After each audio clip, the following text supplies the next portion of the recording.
Good morning and happy Monday to you. You're tuned in to Trade Talk on BQ Prime. My name is Alex Matthew, and with me is Hiral Dadia. Good morning, Hiral. Good morning, Alex. Now, most of the volatility in and around the India region has to do with everything outside of markets, I think, because of the cyclonic storm over the coast of the western coast heading up towards Gujarat. And I think it's expected to make landfall sometime on Thursday. Yesterday, quite a few flights delayed, and one, in fact, heading towards Pakistan before it landed in Ahmedabad. Absolutely. And I think what happens to the aviation space in this kind of a turmoil is going to be interesting because clearly the prices are touching the roof already. Yeah. So speaking of volatility of another nature, you have the equity markets in India that gave up a little bit of ground on Friday. And all the same, we have positive indicators right now. The SGX Nifty indicating a positive start to trade today. On a weekly basis, of course, we've underperformed compared with the US markets. Those markets also indicating a positive start based on the futures right now. Of course, this week, it's all about central banks and the rate decisions there. Key among them, FOMC. Correct. Absolutely. So you have the FOMC that will be coming out, but the indication that we are still getting is pretty mixed, right? There's no particular direction that we're able to take up from there. Certainly. And the expectation is of a pause finally after the rapid fire rate increases for over a year.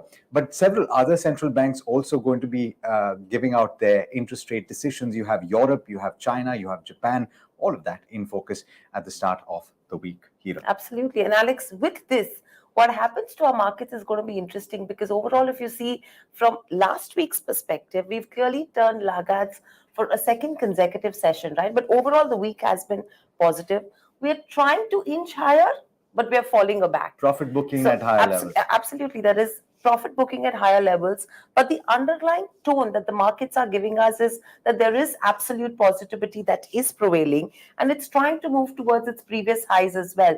So how many days it takes to reach its previous high is going to be interesting to watch out for. Let's take a look at those technical indicators and the key levels to watch at the start of the week then. Right. So overall, if you see in terms of the resistance, 18,775 is where Nifty is actually facing its key resistance. And from there, you're seeing the markets that have been reversing sharply, right? Now, as long as Nifty trades below those 18,675 levels, the weak sentiment is expected to continue. That's what analysts are pointing towards. Now, there is a possibility that Nifty could slip towards the 20-day SMA, which is its simple moving average, or 18,440. Now, the only time a fresh uptrend, Alex, is possible is if we are able to surpass those 18,675 levels. So this is going to be interesting because post that, the rally could extend towards 18,800 to 18,900. Similarly, if you see from an F&O perspective as well, we'll go to that later. But in terms of Bank Nifty, it's a very non-directional activity that we've been seeing. And 44,000 is the immediate resistance, wherein 43,800 is acting as an immediate support as well. So watch out for these levels pretty closely from a technical perspective. If you see from an F&O side, the call option concentration is significantly higher than the put strikes. Now, if you see the highest put OI, 18,700 is where the highest put AI is. Whereas if you see in terms of the call AI, that's the highest at 18,700 once again. But if you see 137,000 is what we're looking at in terms of the put, whereas 318,000 is what we're looking at on the call front. If you see in terms of Bank Nifty as well, again, as we mentioned, it's a narrow range, but again, 44,000 is a key level to watch out for. And calls are being added from 44,200 to 44,500. So that's a broad range that we're tracking in terms of Nifty as well as Bank Nifty so far. Absolutely. So those are the levels to watch. We'd like to highlight Amphi data that came out on Friday. Of course, that was during market hours, but quite a lot of the fine print you might have missed because it came into towards the end of the session. Of course, the headline is that inflows came into the tune of 57,000 odd crore, and that's roughly half of what you saw in April. But a large part of the inflows in April, remember, were into debt funds, as is normally the case at the start of a quarter or, in fact, the financial year. Of course, the equity inflows were significantly lower compared with April, about 50% lower. But then take that with a pinch of salt, or rather a very handsome dollop of salt, if you may, because in the month of April, you had a new fund offer that brought in about 1,600 crore rupees worth of inflows into equity mutual funds. Of course, the large cap mutual funds, and this is a bit of a highlight that you want to focus on, large cap equity mutual funds saw an outflow to the tune of 1,362 crore rupees or thereabouts in the quarter. And on the other side of the spectrum, you saw small caps that continue to get a lot of inflows with the kind of outperformance that you've seen from the broader markets in the recent past. I think the headline is something to do with this systematic investment plan flows that have come in, and that's at an all-time high of 14,700 plus crore rupees, and that's a significant support to the Indian equity markets at this juncture. Right. So, Alex, overall, if you see, an interesting other trend that I was looking at was that in spite of the fall, right, we've remained positive in terms of the equity inflows for the last 27 months. Is that something where we can pick up a trend from there on? No. So what is actually interesting to note is what I was saying in terms of the large cap outflows. At the same time, despite that significant outflow, you're seeing inflows because the small caps have been gathering momentum. And in fact, this week on the mutual fund show, just in a couple of days, I'll be speaking to a few analysts or other mutual fund advisors to find out what the trends are in that space and to figure out whether or not this is a good time. This is a good time to start entering into some of those small cap absolutely, and you have the broader markets which are outperforming the benchmarks already right now. So let's move to a few more important developments, and this next one relates to the trends for life insurance companies in the month of May. Sajith is joining in to take us through some of those key highlights. I think it's good morning, Sajith.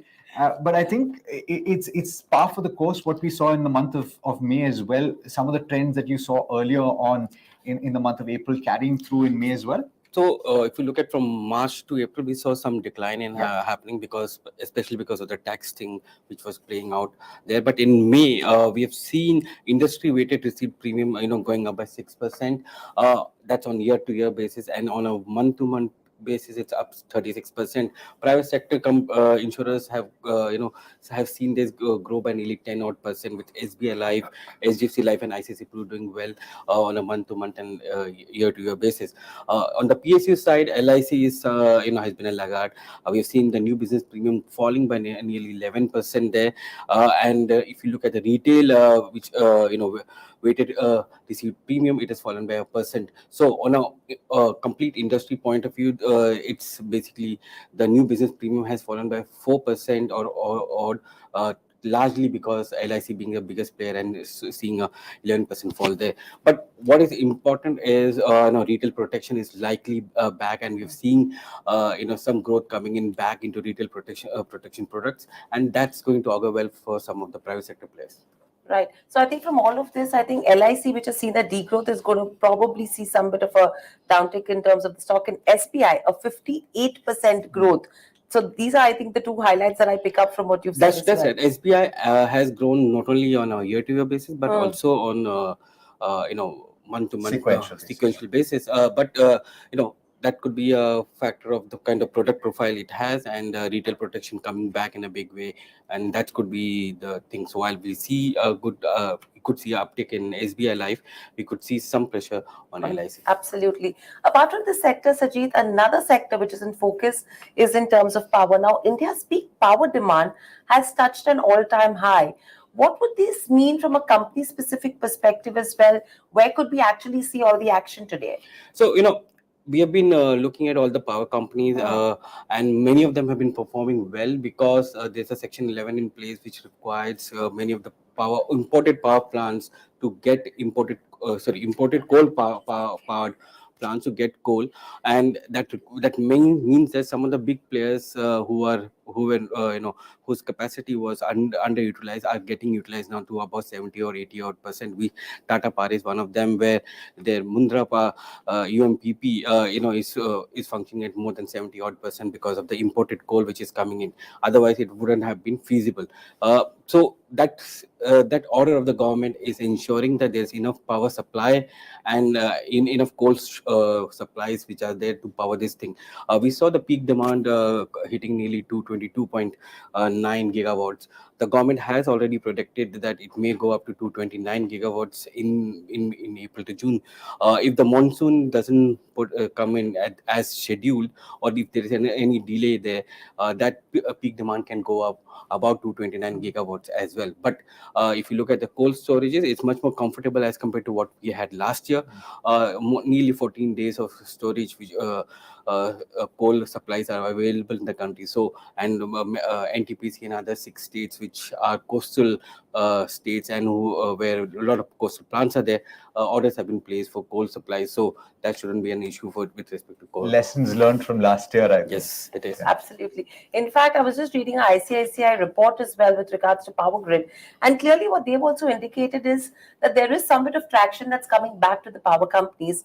And they've highlighted power grid as a counter where the stock has now started to move to its lifetime high levels. In fact, if you see from a technical perspective, the clear momentum is there on the counter, and they're expecting it to test levels of almost 255 in trade. Apart from that, the long open interest is almost unchanged, and this is despite the stock witnessing some bit of profit booking already in the month of May series. In fact, the recent pickup has been mainly led by delivery-based buying that has been seen in terms of power grid, and they're witnessing substantial writing in terms of the OTM strikes, and this is something which will actually go ahead and limit the downside as well. The support levels are very strong, Alex. That's what they are trying to say, and there are high opportunities in terms of upside, and that's the reason why they're recommending investors to look at a buy. So not just fundamentals, also watch for the technicals on the power basket, and certainly a pack of stocks to watch out for in trade over the course of this week. But let's shift gears and talk about the financial space, and specifically about Ujjivan Small Finance Bank. You've heard about this bank in the context of asset quality issues that emerged after the pandemic, and also issues with regard to the management. And it was something of a revolving door where you saw a lot of exits and questions being raised about the future of this bank as well. But things are looking up for Ujjivan Small Finance Bank. Jaspreet is joining in because he's been looking at a few reports, and also at the operational improvement, specifically with regard to MFI loans, right? Yeah. So asset quality is something that MK specifically highlighted in their note while upgrading the price target from 38 rupees to 50 rupees per share. And the other thing that they've highlighted is the Ujjivan themselves, that they've said about how an early stage recognition of bad loans and also a stress on recovery practices has helped them improve their position. Overall, if you look at it broadly, I think there's a gradual need at Ujjivan to build up buffers for their MFI loans as well. It's what MK flags as well in its report. But overall, it seems to be on a road to recovery. Key monitorables here would definitely be asset quality, the future of the MD CEO's tenure, and also how Ujjivan manages to play out on its CASA and the liabilities side of it. Some parts of it have definitely been strengthened, as highlighted in the note itself. But clearly, it's a road to recovery. We'll see how far it goes as well.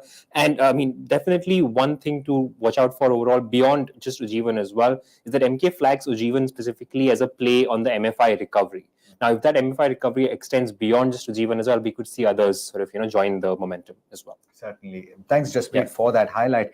And of course, to the point that he was making on asset quality, it's at zero, net NPAs. Yeah, net NPAs are almost at zero. So that's certainly something to watch out for. Let's take you through a few more stocks that you'd want to watch out for based on the news makers over the course of the weekend. The first that I have on my list is Titagarh Wagons, and there's a preferential allotment. They've raised 288 crore rupees from Small Cap World Fund, and that allocation has taken place at a price of 380 rupees per share. Then you have TVS Motor Company. Of course, it was in the news earlier in the month on account of auto sales data, but the latest update is that TVS Credit Services has raised equity capital of 480 crore rupees from Premji Invest. And Premji Invest will now hold a 9.7% equity stake in that company. CMS Info Systems is the third stock that I have on my list. ADIA will buy as much as 20 lakh shares, which is about 1.3%. ValueQuest Invest will also buy about 10 lakh shares, which is about 0.6% stake. And this is going to be done through block deals. Hiral. Right. So these are a few stocks that we'll be watching out for. But Alex, apart from them, Brightcom Group is going to be an interesting one. In fact, a couple of months ago, it actually turned into a penny stock. They've come up with their FY24 guidance where they're clearly saying that a 27% growth in terms of revenue, a 26% growth in terms of EBITDA, and a 24% growth in terms of profitability is what they're watching out for in terms of FY24. In fact, it's rebounded by almost 156% from its 1 year low of 9.27. So, the way the movement has happened. In fact, this month's move that we've seen as well has come after the company actually issued a lengthy clarification on its accounting procedures, reporting, corporate governance, as well as other issues. In fact, Brightcom is under the scanner of the market regulator as well over irregularities. So what happens to this one? It's just a very small name, but interesting to mark as well. Vedanta is another one which will be in focus in today's session as they have, actually been declared as the preferred bidder for an iron ore block in Goa. So watch out for Vedanta in trade. And as we know, iron ore is a key raw material that is used in terms of steel manufacturing. Balrampur Chini, in fact, last week you had the sugar pack that was absolutely in focus, and this was on the way the US sugar stock futures were moving. Now you see Balrampur Chini, that stock has risen sharply. It's closed around those 404 levels, and the volumes on a weekly average basis have almost grown by 4 times. In fact, the delivery volumes are also at around 19% versus a monthly average of 26%. So that's again inching higher. And it's trading above its short-term and long-term moving averages. So what MK is saying is that if it's able to break the 417 mark, you could see it rally to levels of 450. So watch out for this name pretty closely from the sugar pack. Maharashtra Seamless will be in focus as well. A voluntary repayment of a prepayment of 234 crores is what they've done, Alex. And clearly, the key factor to watch out for over here is this is the second time they've come ahead and done a prepayment. So you could see some positivity that could be coming in on this one. Pharma stocks will be in focus as well on the back of the weak export data. Now, a couple of names, if you see on the screens as well, from a year-on-year basis as well as from a sequential basis, have seen a major decline. So you have the likes of Divi's Laboratories, you have the likes of IPCA, Loris Labs. These could see a major decline in trade today. And you have Coforge, where they had a management meet. And 3 interesting points that have come out of the report that I read, which MK has come out with. A 220 to 250 basis points impact in terms of margins, and that's on the back of a wage hike. Now, when the industry is drooling under pressure, you're seeing a wage hike increase coming in there. A 13 to 16% constant currency growth is what they're confident of delivering. Third, they're not seeing any deterioration in terms of demand. And fourth, they're going to purchase an additional 20% stake in SLK in the fourth quarter, which is for around $40 to $45 million, and increase their stake to 80%, right? So the IT pack overall will be in focus as well, because if you see NASDAQ, it's already hit its August highs in Friday's session. All right. So an exhaustive list of stocks that you'd want to watch out for. And like I said at the start, central bank updates are going to be key to watch in the week ahead. For now, though, let's wait to see how we open in trade in just a few short minutes. All of that action you'll find right here on BQ Prime. Stay tuned.